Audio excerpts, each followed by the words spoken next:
Илгери тоо арасында Ишеналы аттуу бала жашаган.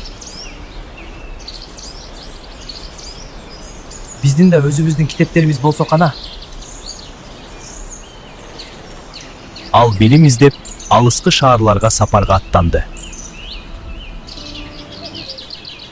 Элим өз эне тилинде окуусу зарыл. Ошентип, кыргыз тилиндеги эң биринчи алифбе жаралды. Шакиртим, бул китепти ал, билимди жайылт. Ал жаңы мектептердин ачылышына чоң салым кошту.